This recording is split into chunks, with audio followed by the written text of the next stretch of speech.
आणि आता बातम्या पाहूयात सविस्तर।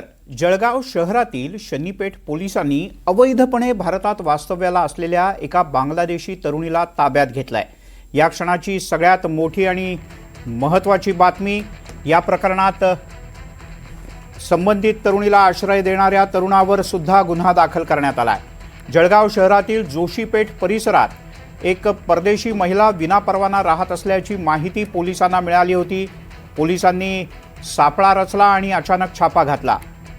ही 20 वर्षीय तरुणी कोणिका राणी श्यामलचंद्र राय ही बांगलादेशची तरुणी आहे।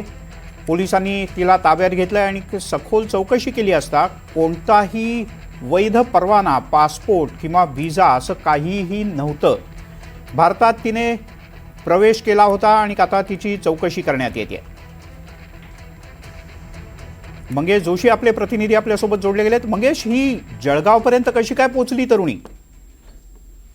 नक्कीच त्या पद्धतीने खरं तर सोशल मीडियावरून जे आहे जळगावमधील तरुणाशी तर या तरुणीची ओळख झाली आणि त्यानंतर ओळखीचं रूपांतर जे आहे ते प्रेमात झालं। लग्नासाठी खरं तर ही तरुणी जी आहे ती थेट बांगलादेशातून बिना पासपोर्ट आणि व्हिसाने थेट भारतामध्ये पोहोचली। एकंदरीतच यासाठी तिला जे आहे बांगलादेशमधील काही संस्थांनी मदत केल्याची माहिती जी आहे तरुणीने पोलिसांना दिलेली आहे आणि त्या आधारे खरं तर ती बांगलादेशमधून थेट जळगावमध्ये पोहोचण्याची माहिती ती आता पोलिसांकडे दिली जात आहे। मात्र कुठल्या नागरिकांनी तिला मदत केलेली आहे या संदर्भात आता पोलीस देखील सखोल तपास करत आहेत। मात्र इतक्या दिवसापासून जी आहे ही तरुणी जळगाव शहरातील शनीपेठ परिसरात वास्तव्यास होती आणि त्यानंतर आता सतर्क नागरिकांच्या खरं तर माहितीनुसार पोलिसांना ही माहिती मिळाली आणि त्यानंतर पोलिसांनी छापेमारी करत या तरुणीला जे आहे त्याचा ताब्यात घेतलेला आहे आणि या संपूर्ण प्रकरणामध्ये जे आहे पोलिसांनी शनीपेठ पोलीस स्टेशनमध्ये आता गुन्हा देखील दाखल केलेला आहे।